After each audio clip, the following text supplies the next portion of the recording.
I spent the last 2 months rereading and analyzing every One Piece chapter and found 6 theories that will absolutely blow your mind. For example, there is this one theory about Blackbeard's laugh that left me completely stunned. You probably noticed that One Piece is full of weird laughs, but did you ever notice that some of the characters' laughs correspond with the devil fruit they ate? Take Whitebeard's, Piranha's, or Streusen's laughs, for example. They all laugh with the first letters of their fruit. Now, with that said, did you ever notice how Teach laughs? Teach's laugh is which may seem unimportant initially, but if this theory is right, it may be a key to one of the biggest One Piece mysteries. There is a mythical creature called Baizi, also known as Hakutaku in Japan. Now, if you take those names first and last words, you get Teach's laugh.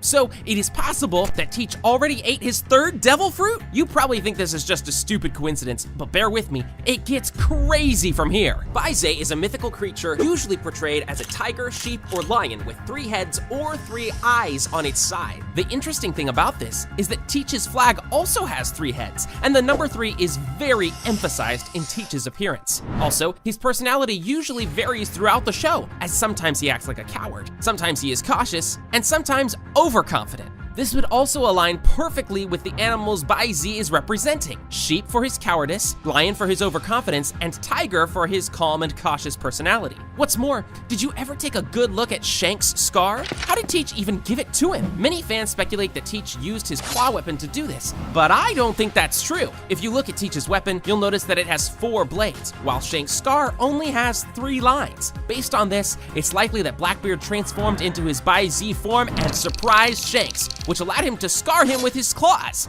Also, Baizi literally translates to White Marsh, which could hint towards Whitebeard and Marshall. I'll give this theory 4 out of 10 chances of happening, but in the later parts of the video, I'll be revealing some theories that have a 9 out of 10 probability of happening. Now that you understand how crazy this video is going to be, let me tell you this insane theory about Emu and the One Piece world that might just turn out to be true. Did it ever seem odd that One Piece world is nothing but islands? Did it ever seem strange that there are a lot of structures built underwater, from sunken cities and underground prisons to underground islands and giant gates? Heck, there is even this big subscribe button at the bottom of the sea that's just waiting to be clicked. Anyway, it's almost like an entirely different world existed and was flooded at some point, right? Well, that is exactly where this next theory comes in. In chapter 908, one of the Gorosei said, "The balance of the world can't be maintained forever. It seems like there is a need for a great cleansing." So what exactly did he mean by this? And could it be connected to the underwater structures we mentioned earlier? Well, firstly, it's important to mention that Oda takes a lot of references from real-world religions, especially Christianity. This can be observed on multiple occasions, like Kuma carrying a Bible, Mihawk wearing a necklace with a cross, devil fruits, angels living in the sky, you get the point. So what if this great cleansing is also inspired by Christianity and refers to the story of Noah's Ark, where God flooded the earth? After researching this theory for quite some time, I found some evidence to prove this. As you already know, Emu and the celestial dragons live on the top of the red line in the city of Marisha.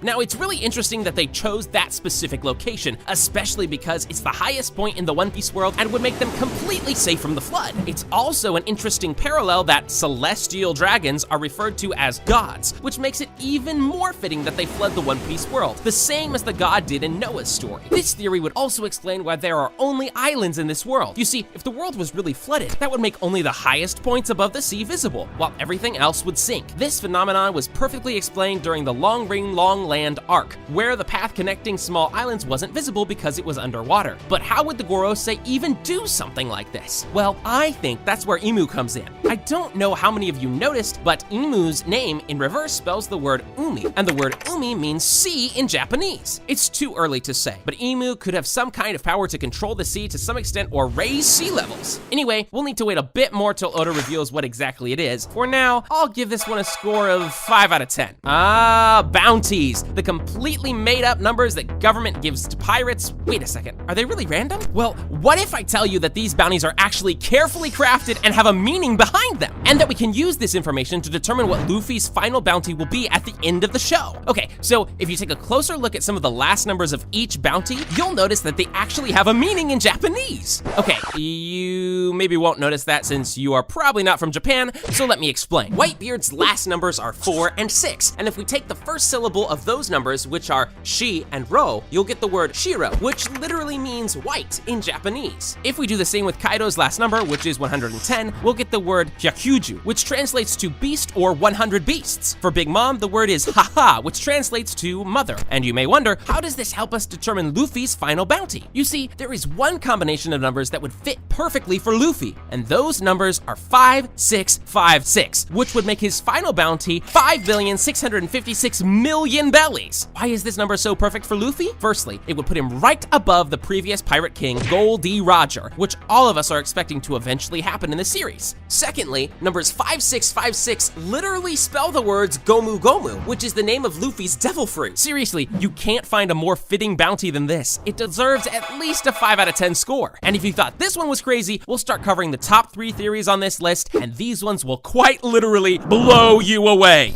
Did you ever notice that the song Binks Sake, the one that Brooke loves to sing, actually has some really interesting connections to Laugh Tale and might tell us exactly where it is? You probably think I am crazy for using a song to locate the final island, but when you think about it, it actually makes a lot of sense. Before we get into how exactly Luffy and the crew will get to the Laugh Tale, let's first explain why the information so major would be hidden in the ordinary pirate song. Well, it's important to remember that Joy Boy lived during the Void Century, and we all know how everything about that period of time was erased from the history. So wouldn't it be genius if Joy Boy had concealed these important instructions into a cheerful song in an attempt to securely pass it on? Yes, it would, and I think that's exactly what he did. All right, but what about this song is so important? Well, let's take a closer look at some of the song's lines and try deciphering them. Firstly, it's emphasized multiple times throughout the song that the crew is delivering Binks Sake. So what is it? It must be important. Well, in the show, sake is usually something that connects people's stories and brings them closer together. We can observe this when Sabo, Ace, and Luffy become brothers when they drank sake. So could the sake in the song refer to connecting the entire world's story and delivering the knowledge of all poneglyphs? I think so, and this is further confirmed by Roger when he left the message near the Sky Island's poneglyph, saying that he will guide that text to the ends of the earth. Since the Laugh Tale is the final island at the end of the sea, this fits perfectly. In the next few lines, some kind of storm is described that will try to stop the crew from coming near the island, and they'll have to beat upon the drums and hold on until the morning sun rises. With the recent manga chapters, this is also really fitting as Luffy's heart and gear fifth beats in the rhythm of the drums of liberation. In my opinion, he'll probably need to transform into this form and fend off some kind of threat that will try to stop him, maybe a real storm or possibly a villain like Blackbeard. The song finishes with the line,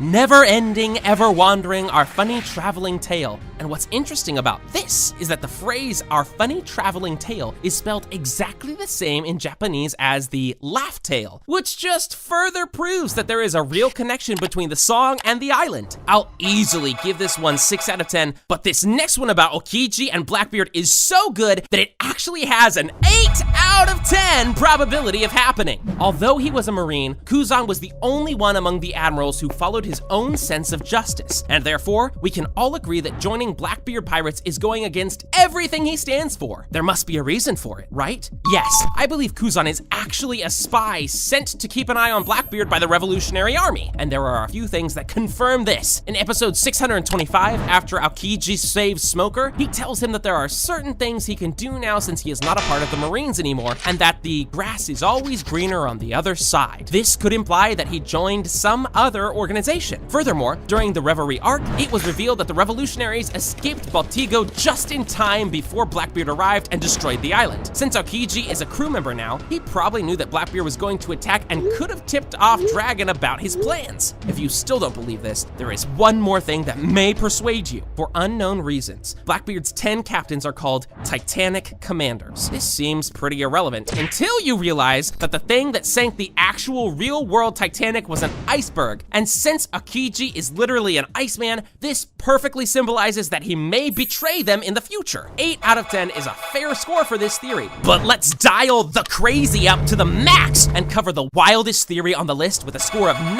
out of of 10 that states that Rayleigh is Mihawk's father. Okay, that's a pretty weird statement, but there is actually a lot of evidence why this may be true. Firstly, let's start with the similarities between the two. Both of them use a sword in battle. Mihawk is the strongest swordsman now, while Rayleigh was most likely the strongest swordsman in his time. Oda has also hinted at the connection between the two in how they dress. If you look closely, you'll notice that Mihawk and younger Rayleigh have a really similar pattern on their clothing. Now, we can easily pass all of these as coincidences, but let me tell you one more thing first. I also believe Shakuyaku is Mihawk's mother. Think about it. If Rayleigh ever had a child, it would most likely be with her, but that's not the only reason. If you put Shaki and Mihawk next to each other, they have some visible similarities, the most obvious one being their spiky hair. And lastly, Mihawk was seen wearing a shirt with peonies during Roger's execution. Why does this matter? Well, if you translate Shaki's full name from Japanese to English, you'll get, wait for it, peonies. I think this one just has to be true, and it would be really cool to see Rayleigh and Mihawk fighting together at some point. If you like these theories and want to hear more, you can click on this video where I explained 12 more insane One Piece theories you definitely didn't know.